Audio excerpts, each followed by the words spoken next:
Hello again.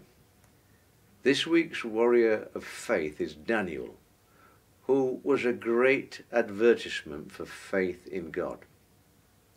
As always, we're concerned with what we can learn from the example of Daniel. In other words, what does it tell us about victorious Christian living in the modern world? I believe that Daniel's story reveals a number of principles of victorious living. And those of us who are Christ followers do need to understand that we too need to be great advertisements for the faith to an unbelieving world.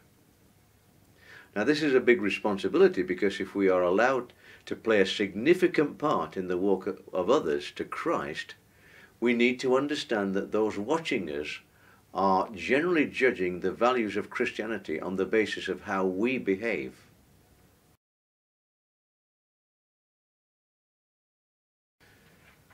Let's now become acquainted with Daniel's life and times, particularly those aspects that are relevant to his great witness. Last week, we put the spotlight on Jeremiah, and his story ended when Judah was defeated by Nebuchadnezzar. And this is where we pick up the story of Daniel, who, with 3 other young men, namely Shadrach, Meshach, and Abednego, all members of the royal family of Judah, was taken captive by Nebuchadnezzar's forces to serve in the king's court. All 4 are provided with food from the king's table, but the food they are given is not permitted under their Judean law, so Daniel asks the chief eunuch, who is responsible for administering the food to the young men, to conduct an experiment. The experiment is to allow the 4 young men to have only vegetables and water for 10 days, after which their state of health can be compared with other youths of their own age. The result of this experiment is recorded in Daniel 1, verse 15. At the end of 10 days it was seen that they were better in appearance and fatter in flesh than all the youths who ate the king's food. So the steward took away their food and the wine they were to drink and gave them vegetables. 7 of the 12 chapters of the book of Daniel are primarily concerned with 5 visions that Daniel has, 2 of which are the result of his interpretation of King Nebuchadnezzar's dreams. However, I want to move to the famous lion's den story. After the reign of Nebuchadnezzar, a relative, Belshazzar, acted as king for approximately 2 years before he was overthrown. The throne of Babylon was then taken over by King Darius, who appointed Daniel as one of the chiefs over 120 provincial rulers called satraps. Now these rulers became envious of Daniel's relationship with the king and conspired to have Daniel fall from favor. They hatched a plot to massage Darius's ego and persuaded him to issue an edict that stated any person praying to anyone other than Darius for a 30-day period should be punished by being thrown into the lion's den. Now they were aware of Daniel's faith in God, and when he continued to pray to the Lord, they observed him doing so, reported it to Darius, and despite Darius's attempt to rescue Daniel from his fate, he was forced to have Daniel thrown into the lion's den because his edict was irrevocable. The outcome of this event is recorded in Daniel 6 verses 16 to 24. So the king gave the order, and they brought Daniel and threw him into the lion's den. The king said to Daniel, "May your God whom you serve continually rescue you." A stone was brought and placed over the mouth of the den, and the king sealed it with his own signet ring and with the rings of his nobles, so that Daniel's situation might not be changed. Then the king returned to his palace and spent the night without eating and without any entertainment being brought to him. And he could not sleep. At the first light of dawn the king got up and hurried to the lion's den. When he came near the den, he called to Daniel in an anguished voice, "Daniel, servant of the living God, has your God, whom you serve continually, been able to rescue you from the lions?" Daniel answered, "May the king live forever. My God sent his angel, and he shut the mouths of the lions. They have not hurt me because I was found innocent in his sight. Nor have I ever done any wrong before you, your majesty." The king was overjoyed and gave orders to lift Daniel out of the den. And when Daniel was lifted from the den, no wound was found on him, because he had trusted in his God. At the king's command, the men who had falsely accused Daniel were brought in and thrown into the lion's den, along with their wives and children. And before they reached the floor of the den, the lions overpowered them and crushed all their bones. Now, if you're interested in the complete story of Daniel's life, his success, trials, and prophecies, I recommend you read the 12 chapters of the book of Daniel in the Bible, because I now want to focus upon the 3 main principles I feel we can pull out of the story of Daniel that are relevant to successful Christian living today.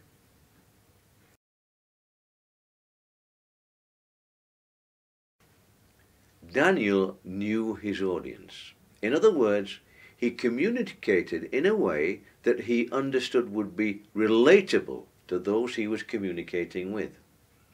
For example, when negotiating with the eunuch in charge of the food rations, he understood that this eunuch could have been put to death if it seemed that Daniel and his 3 comrades were undernourished in comparison with their contemporaries.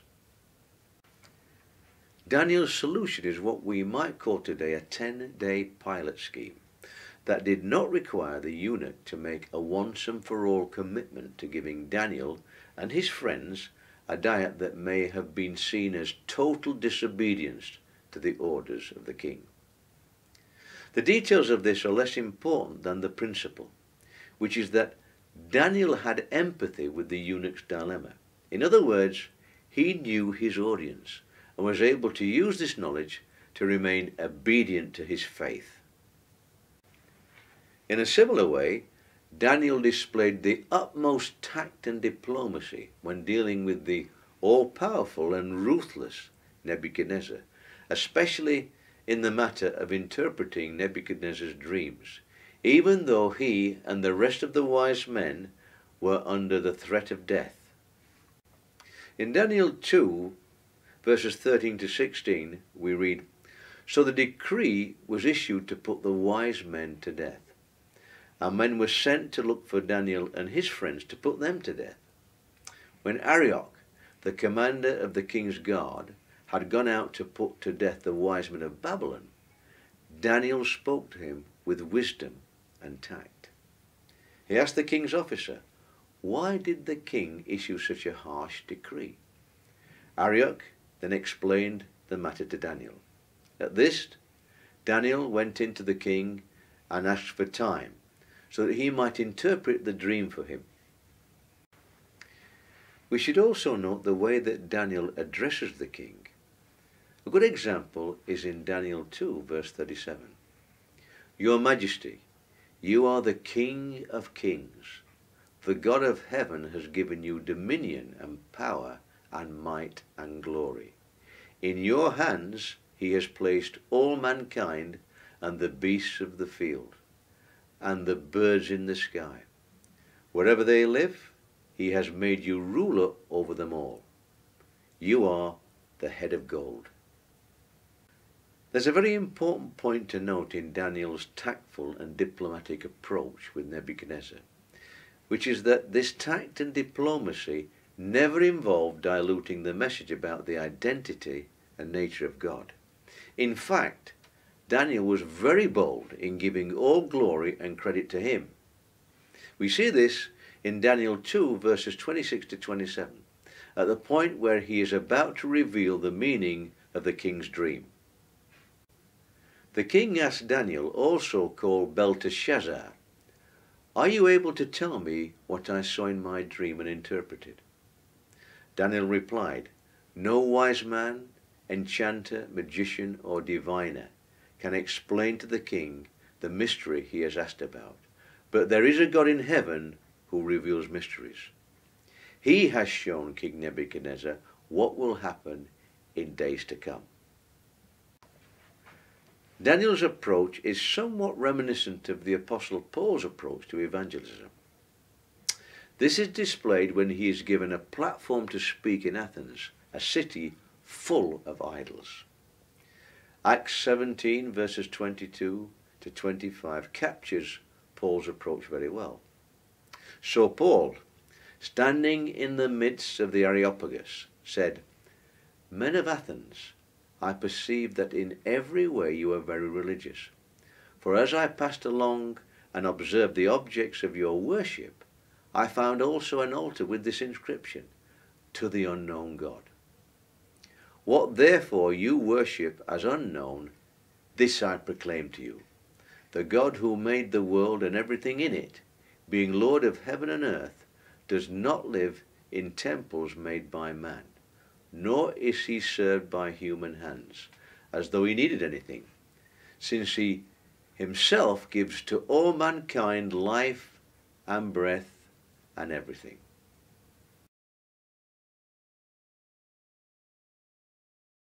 Daniel's life was mostly played out in enemy territory, but a central feature of his character was his willingness to use the gifts of prophecy, intelligence, administration, and integrity that God had given him in the service of his king.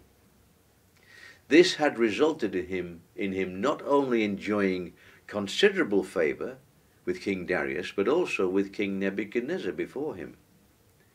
As can be read in Daniel 2, verse 48, "Then the king gave Daniel high honors and many great gifts, and made him ruler over the whole province of Babylon, and chief prefect over all the wise men of Babylon."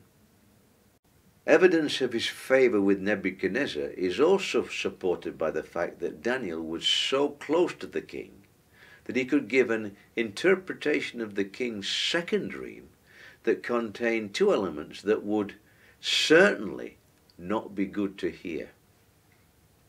The first was that the king would be punished for his pride, and the second, associated with the first, was that he would lose his mind and his throne for a period of 7 years. In the case of his service to King Darius, even the high officials confirmed the nature of Daniel's service to the kingdom as they devised their evil scheme.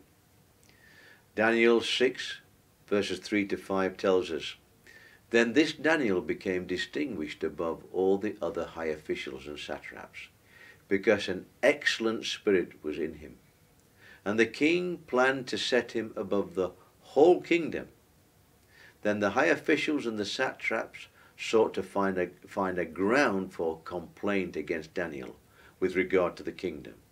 But they could find no ground for complaint or any fault, because he was faithful, and no error or fault was found in him. Then these men said, 'We shall not find any ground for complaint against this Daniel, unless we find it in connection with the law of his God.'"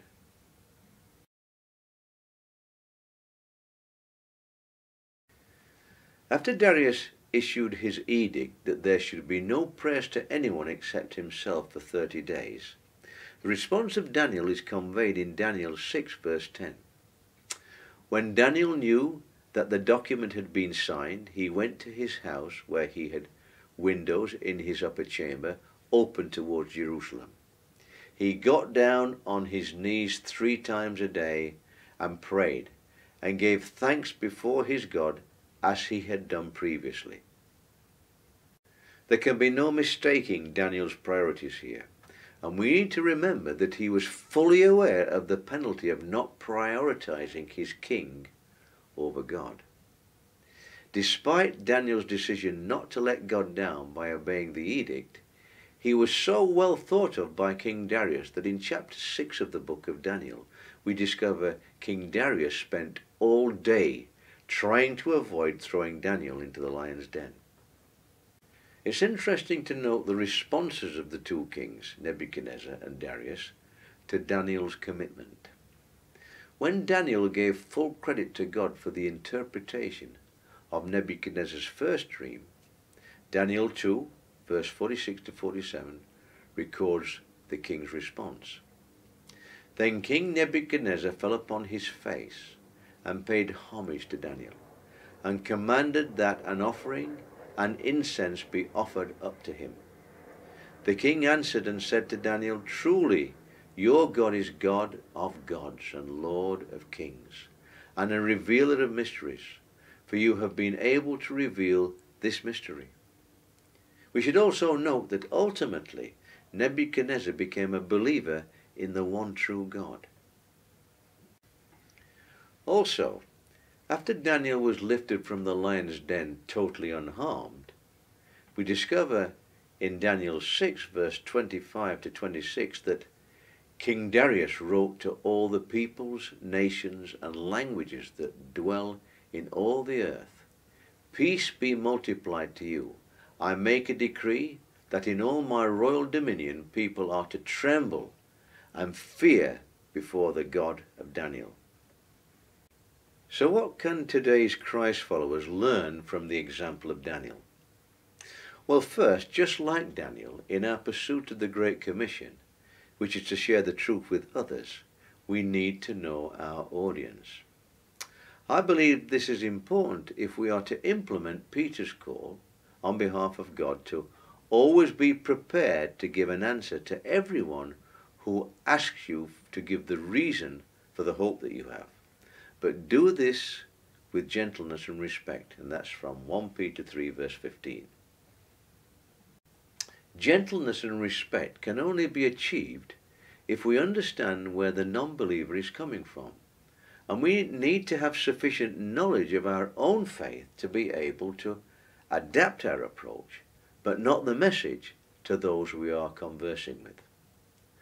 So, if we are sharing our faith with a follower of Islam, one thing we can know is that we have in common the notion of the one God, a rejection of evolution, and a rejection of much of what this world is peddling now.